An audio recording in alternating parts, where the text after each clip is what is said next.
नमस्कार। मैं आचार्य करुणाशंकर मिश्र अपने YouTube चैनल नंदी घोष के माध्यम से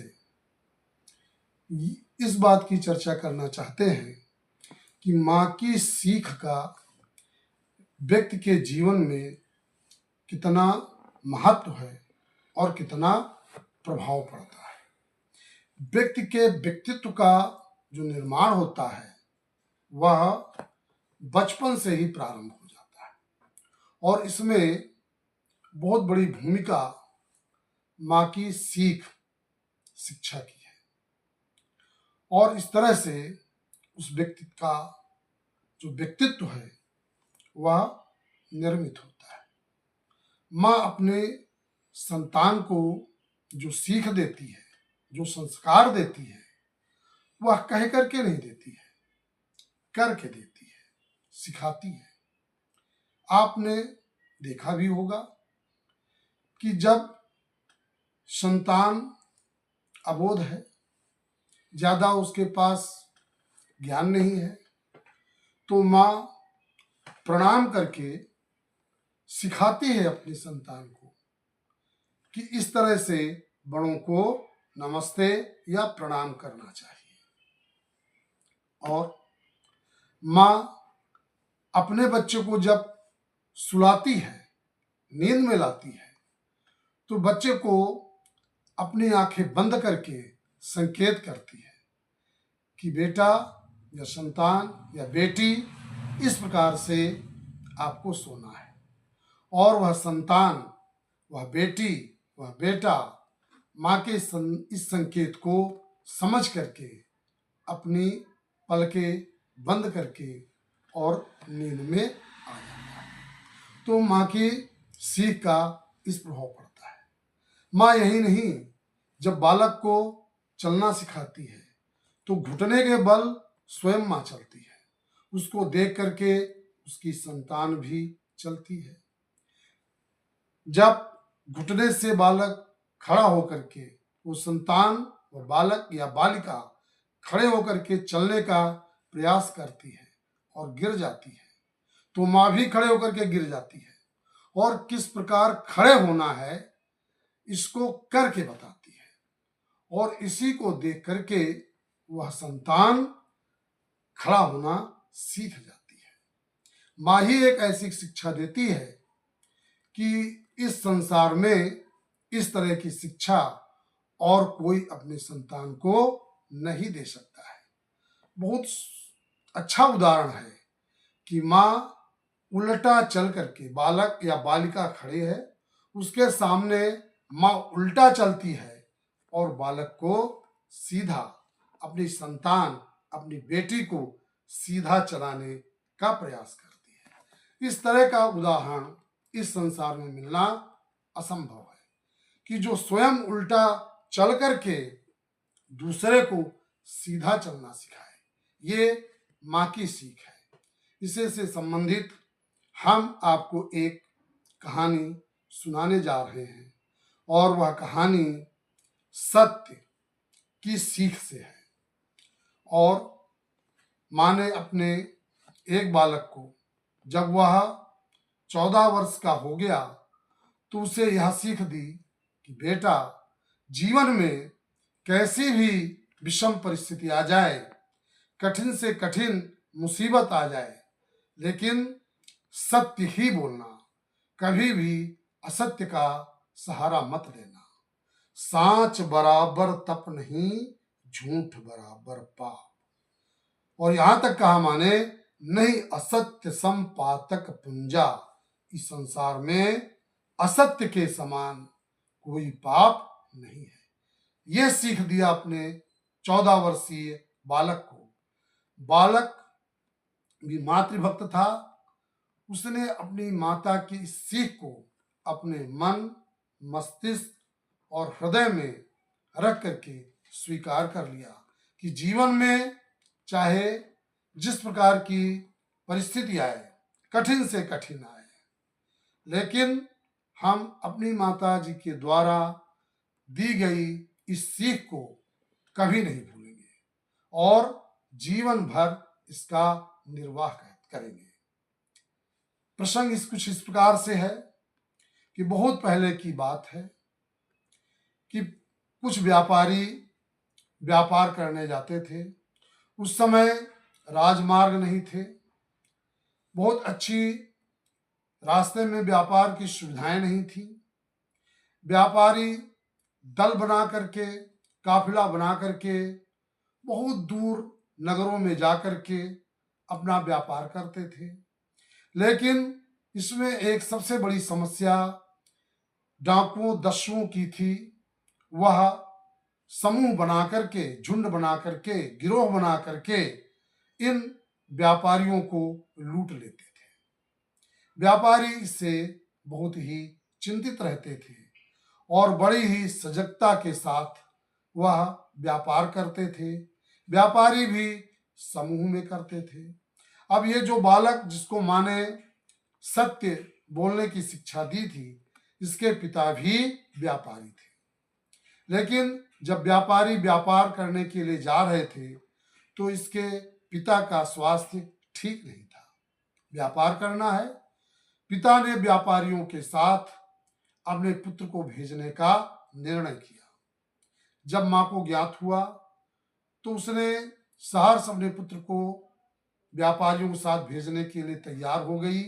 लेकिन कहा, बेटा, व्यापार का मार्ग बहुत लंबा है, जीवन में कठिनाइयां आ सकती हैं, इसलिए मुसीबत अगर आए तो उससे बचने के लिए उसने उस बालक की सदरी में 14 स्वर्ण असरफियों को छिपा करके सिल दिया और बालक को सदरी पहना दिया। अब इस बात को वह बालक जानता था और वह मां जानती थी। यह बालक व्यापारियों के साथ व्यापार करने के लिए प्रस्थान करता है। काफी दूर चलने के बाद मार्ग में डाकुओं के गिरोह ने व्यापारियों के दल पर आक्रमण कर दिया, लूटमार किया, सभी संपत्ति और सामग्री का हरण कर लिया और हर व्यापारी की तलाशी लेकर के उसके पास जो भी धन संपत्ति थी वह भी लूट लिया। यह बालक एक ओर खड़ा ये दृश्य देख रहा था। कुछ डाकुओं की दृष्टि इस बालक पर पड़ी।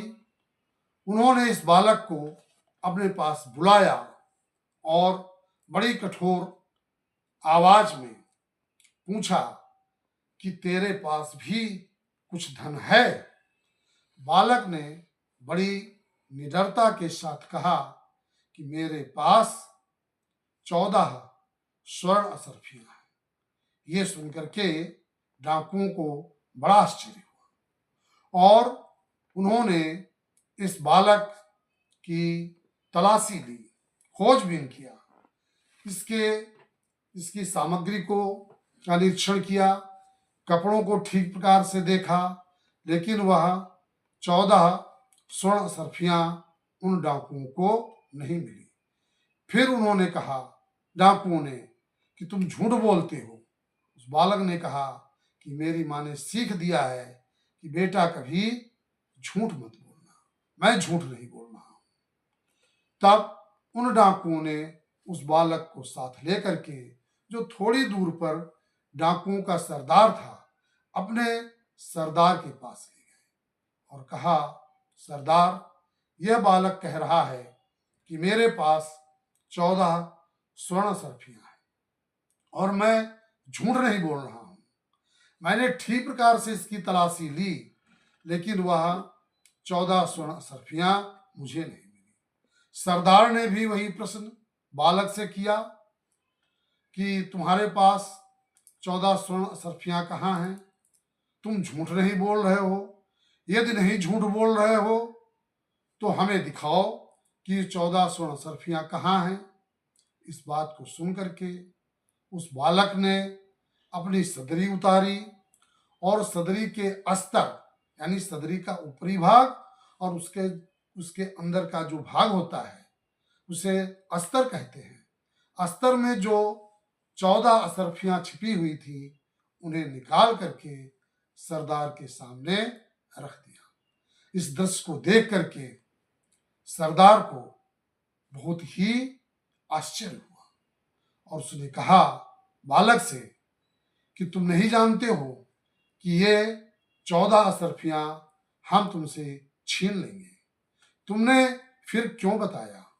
बालक ने बड़ी सरलता और सहजता से जवाब दिया कि हे सरदार, मेरी माँ ने मुझे सीख दिया था कि बेटा जीवन में कभी झूठ ना बोलना और जीवन में चाहे जितनी बड़ी कठिनाई आ जाए कभी भी असत्य का सहारा ना लेना। ये तो केवल 14 अशर्फियां देना है, यदि सत्य की रक्षा करने के लिए मुझे अपना जीवन भी देना पड़े तो उससे भी हम पीछे नहीं हटेंगे।